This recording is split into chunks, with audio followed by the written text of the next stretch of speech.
item up would be any late items, approval of the agenda, anything. Thank you very much for our Granicus people. Any additions from council? Hearing none, we will adopt that agenda by consensus, bringing us to our first item under Delegations 1, a SILGA conference update. SILGA being Southern Interior Local Government Association. This is where we funnel into our inputs, thoughts, and ideas into the bigger picture. We put our efforts forward into SILGA, Southern Interior, which then is a part of UBCM, the Union of BC Municipalities. So this is our parent bodies, SILGA being our sub-parent body. And we have Angelique Wood from Headley. And she's a member of this organization through Regional District Okanagan Smilkameen, and she's going to give us an overview of an upcoming conference. Please, Angelique. Thank you, Mayor Wells. I just wanted to thank you all. It's been probably about a year since I came to your council, and that was a very interesting day. You were dealing with some contentious issues. Lots of issues that were similar to the ones that we face regularly as well. As Mayor Wells has said, I'm here to give you a bit of an update. We know that there's nobody scheduled right now from Soyuz coming to the SILGA convention, and we just hope to encourage. Oh, nodding head? No, you're coming? Excellent. Okay, perfect. So then I've got old information. Well, regardless, I'll just give you a bit of an update because we had some more confirmation since the last time we sent out information. Firstly, we're not supposed to say who our keynote speaker is because he's a little bit media shy, we'll say. But the mayor of Calgary, Naheed Nenshi, has been confirmed to be our keynote speaker, and that will be on Thursday night.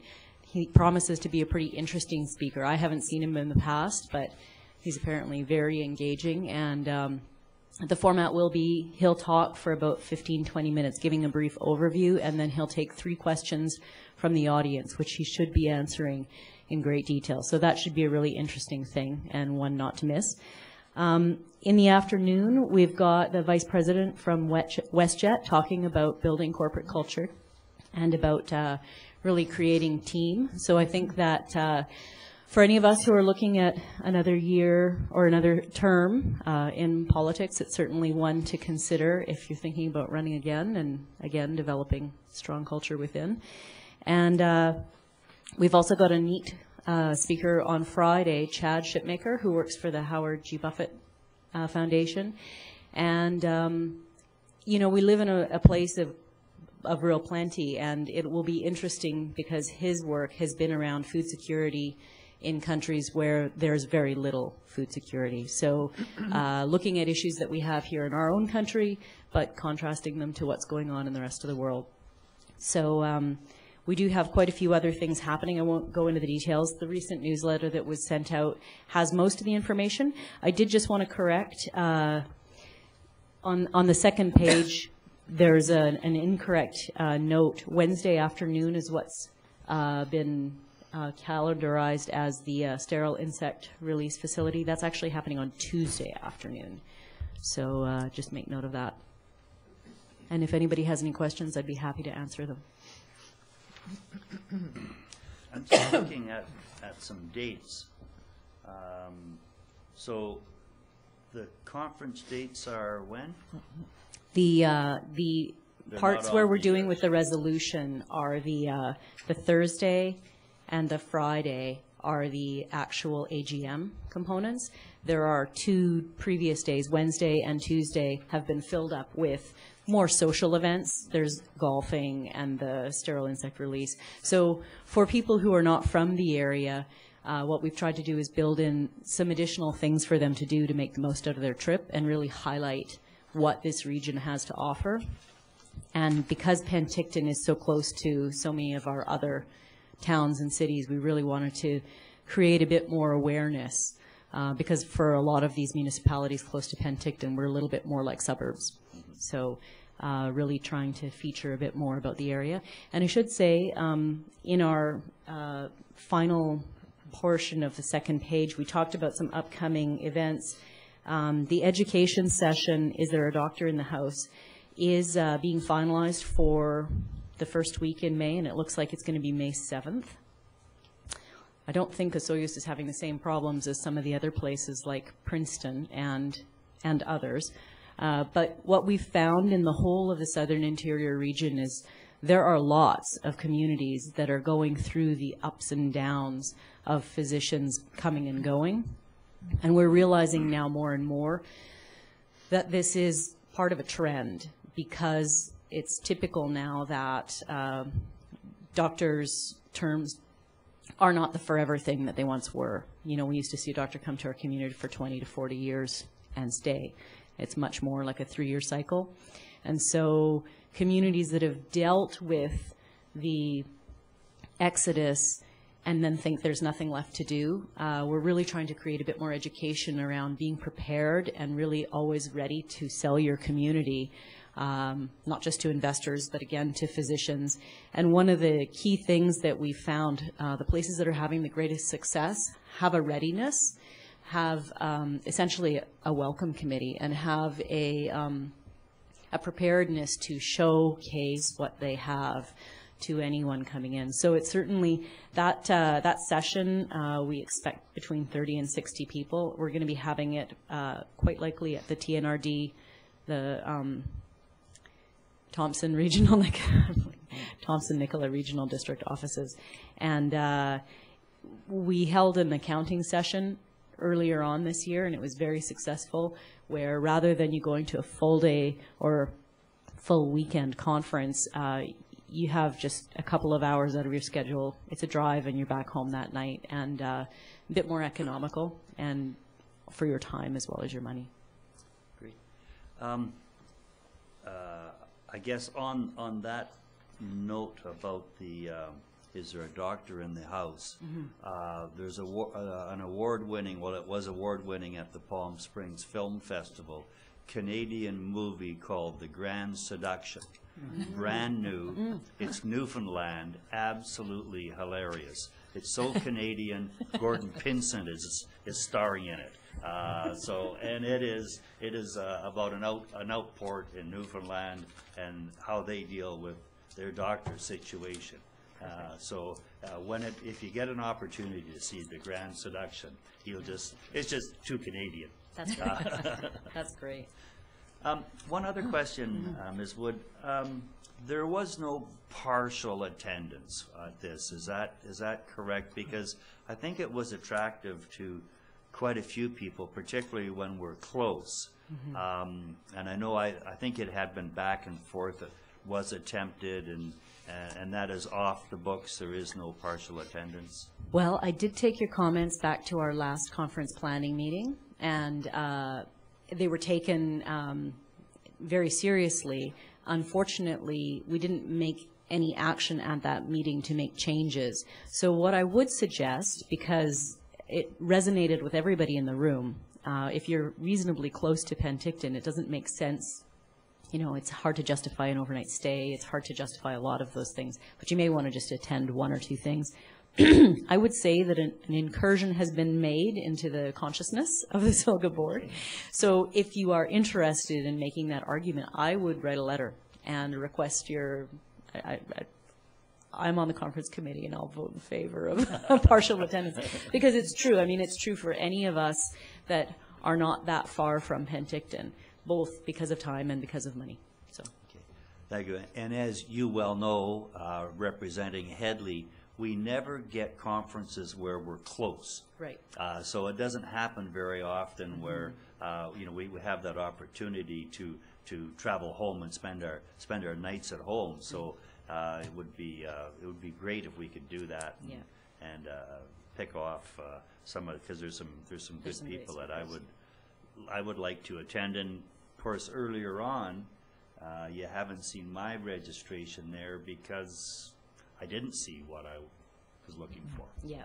And also, our next two conferences will be in Kelowna and Kamloops. So again, we're getting further out. So really, to capitalize on the opportunity of a quick one here, that you can get some great speakers.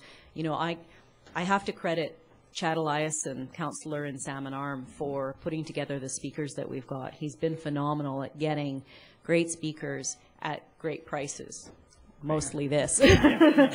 So we're really lucky that he's been working on it, and I can't guarantee he'll be the one that keeps doing these conferences in terms of the speakers. He'll have probably called in every favor he has with every one of his friends. So definitely recommend catching them while you can.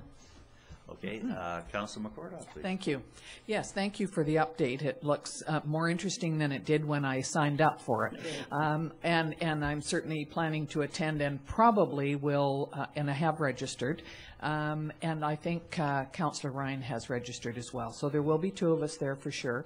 And what we're planning to do, until now we didn't book any to stay overnight. We were just going to go back and forth. But it looks like it might be worth staying over on one night, the Thursday night, because there's quite a few things Thursday and Friday. Yeah. So thank you for the update. I'm looking forward to it.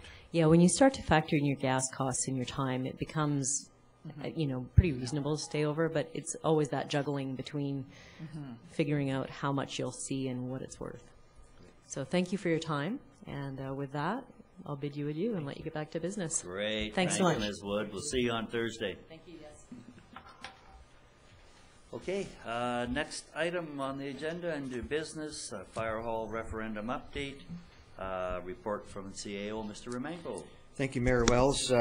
At the March 3rd, 2014 meeting, Council was provided with an in-depth report on all the actions and timeframes needed to implement the Fire Hall referendum within the stated direction of Council.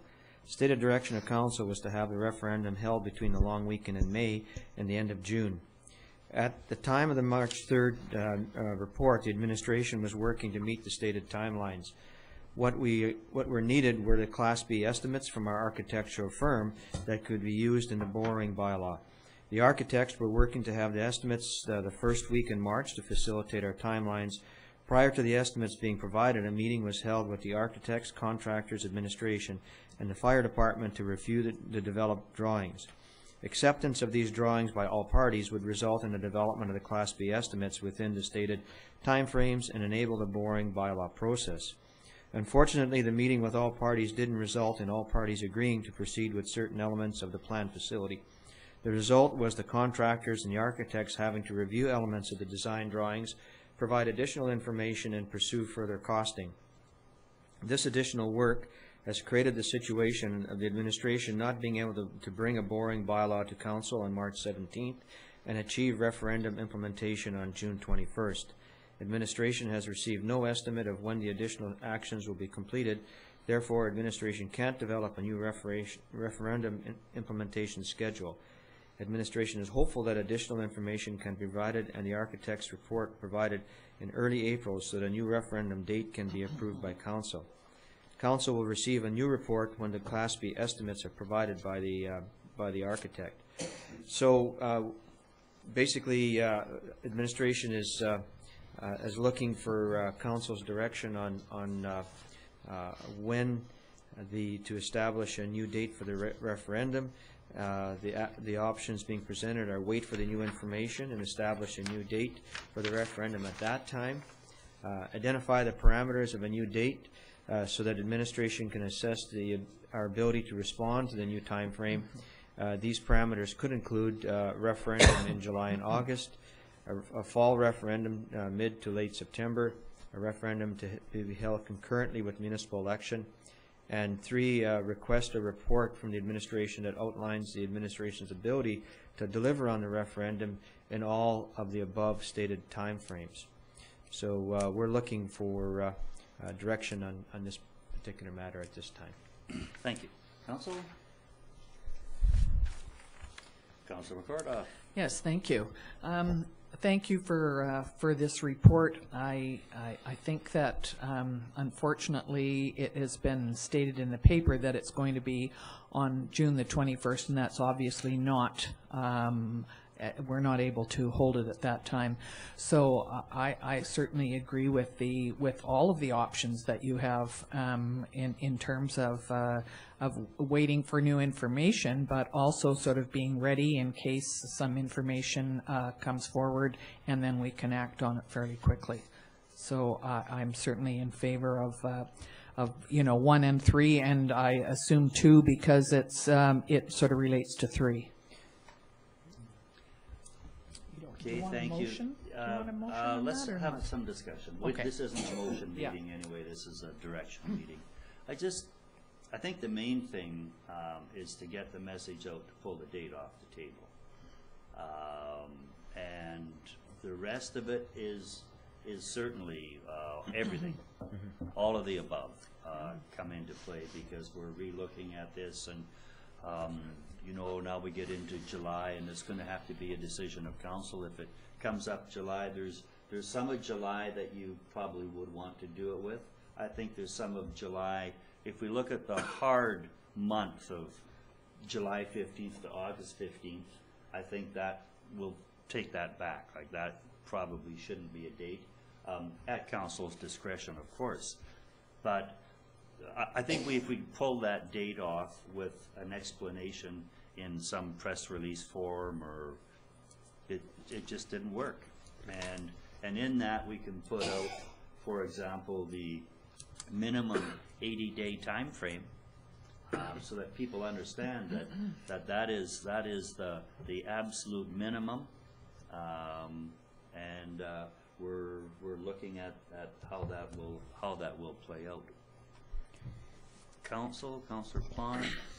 Yes, thank you, Mayor. I would also say that 1 would be where I lean to. I think it sounds like we're looking for a little bit more information as far as our discussions with upcoming plans and some of the changes or so forth. So I think if we wait for that new information, like you just explained, we take the date that we have off the table right now, explaining that we're waiting on new information, and that new date will be decided at that point. Because I look at some of the dates again, September, if we're going to be in September, we might as well make it in November. We're only a couple months off. Maybe we save a couple dollars. We're at election time. There's never a great date. We've always proved that. I mean, we can never, July, August, people are busy. September, are they here? November. But if you have passion for what this means to you and this town, then you'll be here to vote, or you'll find a way to vote. And that's the way I always have to look at it, as far as where we are for date. But the most important is that we've got all the right information, that we've provided the right information, that everybody has it and can understand it, so that when we go into the vote, everybody's got everything they need on the table. So I'm leaning towards looking at the number 1 option, as far as waiting for new information and establishing a new date for the referendum. Councillor Rhodes. Thank you. Well, similarly, that's kind of how I feel about it as well. This fire hall development process that we've been going through is probably one of the largest projects that we've undertaken. It's complex and it's important and going to be a great amenity in our community. So I feel that it's really important to get it right, and as new information comes to us, if we got to pull back on the date, then that's what has to be done in the interest of building this project properly, so that it's fits our 50-year plan. So I'm very supportive of waiting for the new information, and at that time we can certainly move fast if everybody and everything is in place. We can move towards a date to be chosen after we get that information. Okay, Mr. Romanko, that's... Yep, that works for us. As I mentioned in my report, we're still in the process of looking at aspects of the building. When we will get some final decisions made, we're not sure. And once we get those decisions and take them to the architects, they can work on the project for us. So we're hopeful that by the beginning of April we'll have that information. And I guess the difficulty now is we had the driver for the time frame, and people were going to work within those confines.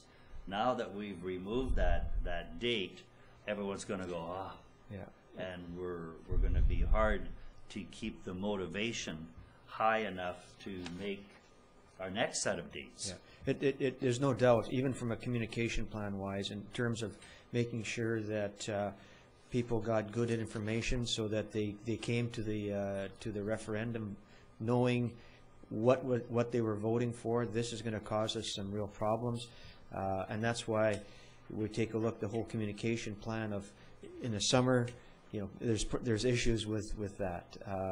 We have even in April we have a major meeting of our Sewers Rural Fire Protection District, and we wanted to have something prepared for that. Even though they're not voting on the referendum, they're still a major contributor, over $1.1 million. So those people should have good information about what's the project. But we'll work towards as much as possible a communication plan that ensures that the information is timely,